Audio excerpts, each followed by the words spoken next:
আপনিও যদি আমাদের মতন শহরের হাসেল অ্যান্ড বাসাল থেকে বার হয়ে দুদিন সুন্দর শান্ত পরিবেশ কাটাতে চান মেঘেদের সঙ্গে পাহাড়ের মাঝে, তাহলে চলে আসুন কোলাখাম, যেখান থেকে চাইলে আপনি ঘুরে দেখতে পারেন লাভা, লোলেগাঁও আর ঋষভের মতন সুন্দর সুন্দর জায়গা। Hi guys, I am Hiya and welcome back to my channel. আলিপুরদুয়ারে গরম প্রচণ্ড বেড়ে গেছে, তাই আমরা সবাই পাহাড়ে পালাচ্ছি, লিটারালি পালাচ্ছি। দার্জিলিং আর সিকিমে যা ভিড় ছিল, তাই আমরা ভাবলাম আমরা কোনো অফবিট লোকেশনে যাব। এই জন্যে চুজ করলাম কোলাখাম। লাভা থেকে 8 কিলোমিটার অফ রোডিং করে যাব কোলাখাম। আমরা যখন ওখানে হোটেল বুক করি, তারা বলে যে রাস্তা খুব একটা খারাপ নয়, রেগুলার গাড়ি আসে। বাট গিয়ে আমরা বুঝতে পারি যে অ্যাকচুয়ালি রাস্তা কতটা খারাপ। তাই যারা প্রাইভেট কার নিয়ে যাবেন, যদি পাহাড়ে চালাতে আপনারা এক্সপিরিয়েন্স না হন, তাহলে অবশ্যই ওখানকার লোকাল কার নেবেন।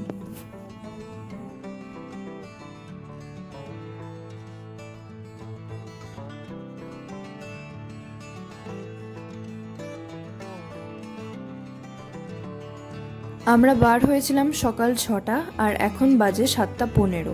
বিন্নাগুড়ি প্রায় ঢুকবো, আর সেখানেই ব্রেকফাস্ট করে নেবো। সকালে তখন বৃষ্টি পড়ছিল, তাই আমি সোয়েটার গায়ে দিয়ে বসেছিলাম, আর বাকিরা আমাকে শীতকাতুরে বলে খেপাচ্ছে। ঢুকে গেলাম বিন্নাগুড়ি, আর এখানে একটা ফেমাস মিষ্টির দোকানে আমরা ব্রেকফাস্ট করে নেব। এখানে আগেও এসছি, আর নাম হলো লাভলি সুইটস। এখানকার মিষ্টিও দারুণ আর ছোলে বাটুরেও দারুণ।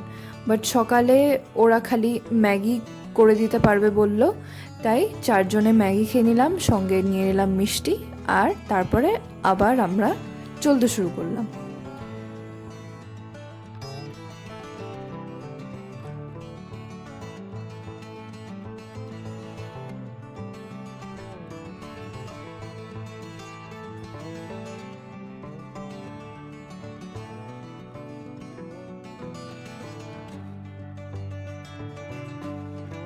এখন বাজে 8:43, আর আমরা পার হচ্ছি মূর্তি রিভার।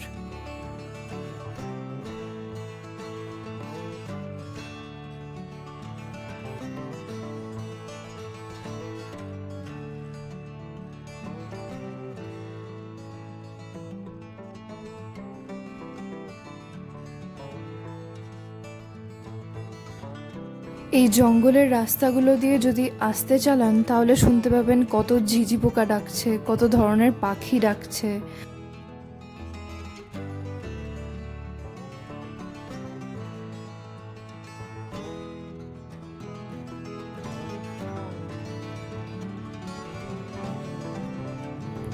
আর আমাদের রাইট সাইডে চলে গেল ঝালং বিন্দু যাওয়ার রাস্তা।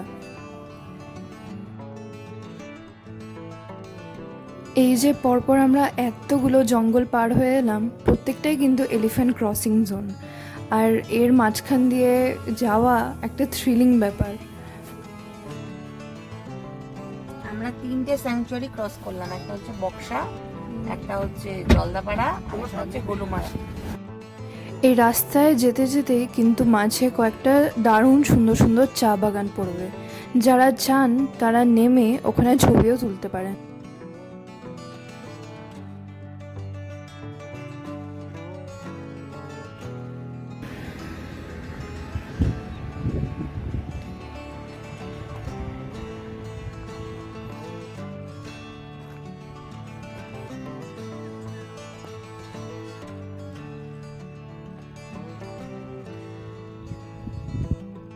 এখন আমরা ঢুকে গেছি গরুবাথানের ঋষি রোডে।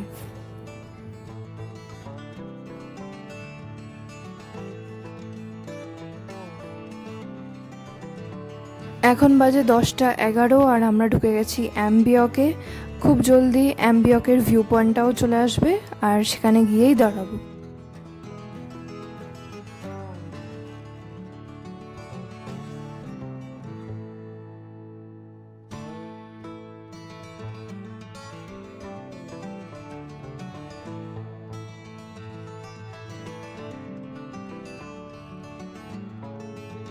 এই হচ্ছে সেই সুন্দর ভিউ পয়েন্ট অ্যাম্বিয়ক।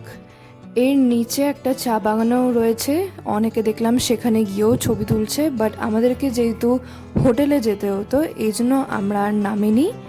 এবার অ্যাম্বিয়কের এই ভিউ পয়েন্ট ছেড়ে যাব আমরা লাভা।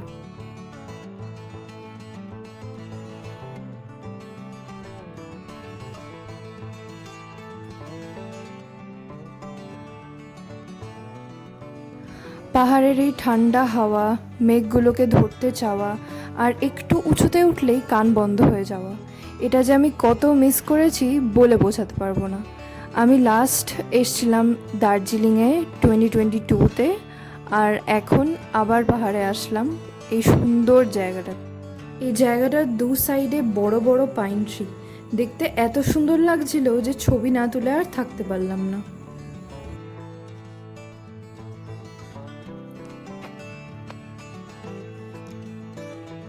এই প্রাণীটা ঘুমাচ্ছে।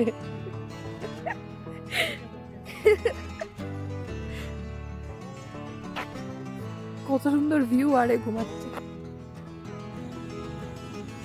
এখন বাজে 11:30 আর আমরা ঢুকে গেছি লাভার রোড, মানে লাভার যে মেন শহরটাতে ঢুকতেই দেখতে পারবেন রাইট সাইডে লেখা রয়েছে নেওড়া ভ্যালি ন্যাশনাল পার্ক, যেখানে 200 টাকার এন্ট্রি করাতে হয়, 200 টাকা পার গাড়ি। এখান থেকেই 8 কিলোমিটার দূরত্বে হচ্ছে কোলাখাম।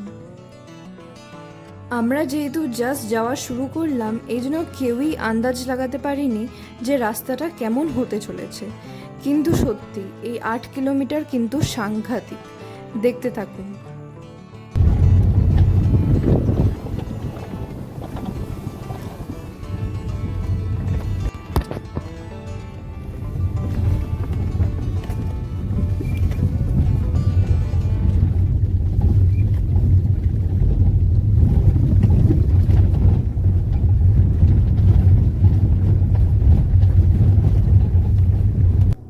বাজে রাস্তা।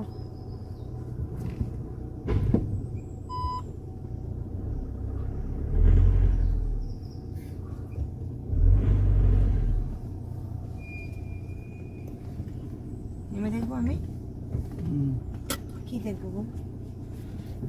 কাটাতে বলবো তো। ওই একদম রাস্তায় কর্নারে যাবেন না?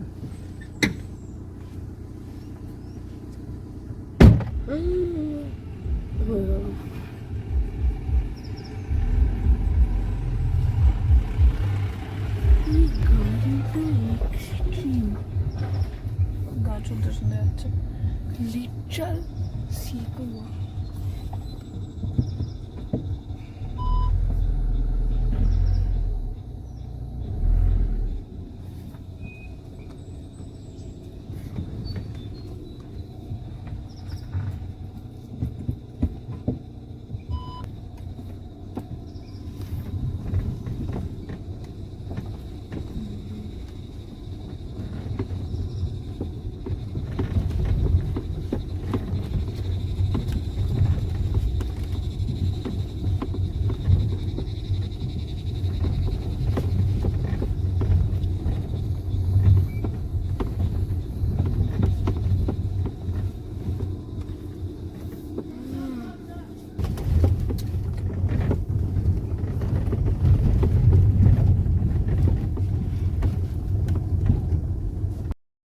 লাভা থেকে কোলাখামের রাস্তাটা সত্যি সাংঘাতিক, মানে আপনি যদি ওঠার আগে কিছু খেয়ে থাকেন তাহলে ওটা ডেফিনেটলি গলা দিয়ে বেরোবে।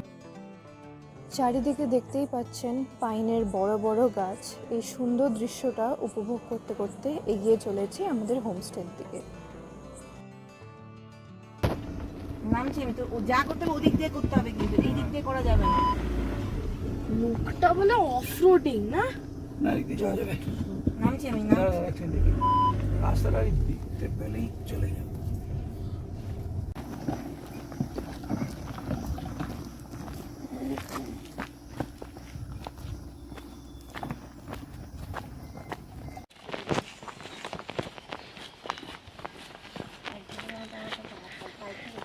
ভাবো এখান থেকে যদি লেপার্ড বার হয়।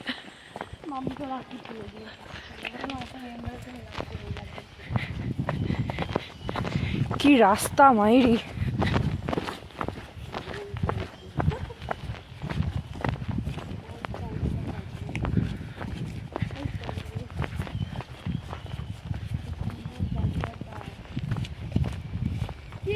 লাভার চেকপোস্টে যখন আমরা ছিলাম তখন টাইম ছিল 11:30, আর এখন আমরা কোলাখামে এসে পৌঁছালাম 12:30টায়। লাভা থেকে কোলাখাম ঠিক 8 কিলোমিটার, বাট আমাদের আসতে 1 ঘন্টা লাগলো। তাহলে বুঝতেই পারছেন যে কত খারাপ রাস্তা। এই সাংঘাতিক রাস্তা পার হয়ে আমরা এসে পৌঁছালাম কোলাখাম। কি সুন্দর একটা জায়গা। আর আই থিঙ্ক অফবিট লোকেশনে ঘুরতে আসার এটাই প্লাস পয়েন্ট যে বেশি ট্যুরিস্টের ভিড়ও থাকে না, আর জায়গার সৌন্দর্যটাকে উপভোগ করতে পারবো। এটা হলো ফ্লাই ক্যাচার রিসর্ট। এর পাশ দিয়েই একটা সিঁড়ি আছে যেদিক দিয়ে আমরা আমাদের রিসর্টটাতে যাব, যার নাম হলো মহাদেবী মা রিসর্ট।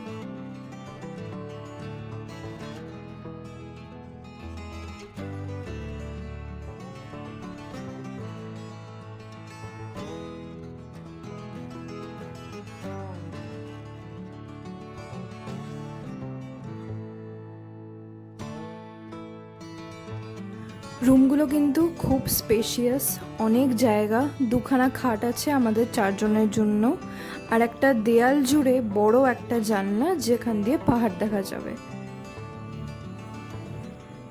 সোজা একটা রয়েছে আয়না, আর এই সাইডে রয়েছে বাথরুম, গিজারের ব্যবস্থাও রয়েছে, খুবই নিট অ্যান্ড ক্লিন। আর যদি কপাল খুব ভালো থাকে তাহলে এইখানে বিছানায় বসে এই জানলা দিয়েই দেখা যাবে কাঞ্চনজঙ্ঘা। রিসর্টে ঢুকতেই আমরা নিয়ে নিলাম চা, তারপরে খাওয়ার সময়ও হয়ে গেছিল, তাই ফ্রেশ হয়ে নিয়ে নিলাম আমাদের লাঞ্চ। ভাত, ডাল, পনির, অমলেট, পাঁপড় আর স্যালাড। এখন মেঘ আর বৃষ্টির অদ্ভুত একটা খেলা চলছে, পুরো কুয়াশা হয়ে রয়েছে, কিন্তু যখন এসছিলাম তখন কিন্তু পরিষ্কার ছিল। পুরো দুপুরটা একদম ঝমঝম করে বৃষ্টি হলো, তারপর গিয়ে আকাশ ক্লিয়ার হলো। দুপুরে একটু রেস্ট নিয়ে সামনের রাস্তাটায় আমি নেমে এলাম, আর দেখছি প্রত্যেকটা রিসর্টের সামনে কি সুন্দর সুন্দর অর্কিড লাগানো। কিছুটা সময়ের মধ্যেই কতগুলো ট্যুরিস্টের গাড়ি চলে এসছে, কিন্তু আমাদের রিসর্টটায় কেউ ছিল না, আমরা একাই ছিলাম, তাই কোনো অসুবিধা হয়নি।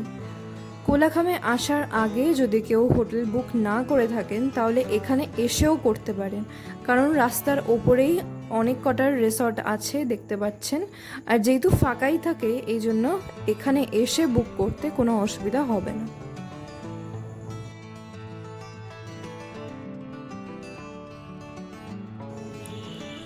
প্রত্যেক বাঙালির মতো বিকেলবেলায় আমরাও নিয়ে নিলাম চা, আর তার সঙ্গে নিয়ে নিলাম চিকেন পকোড়া।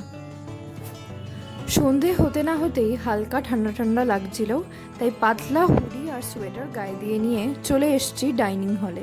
ডাইনিং হলটাও বেশ খোলামেলা আর সুন্দর। আর ডিনারে আমরা নিয়েছিলাম চিকেন ফ্রাইড রাইস আর চিলি চিকেন। এইভাবেই আমাদের দিনটা শেষ হলো, খুবই অ্যাডভেঞ্চারাস আর সুন্দর। আপনাদের ভ্লগটা কেমন লাগলো অবশ্যই জানাবেন। Till then, by.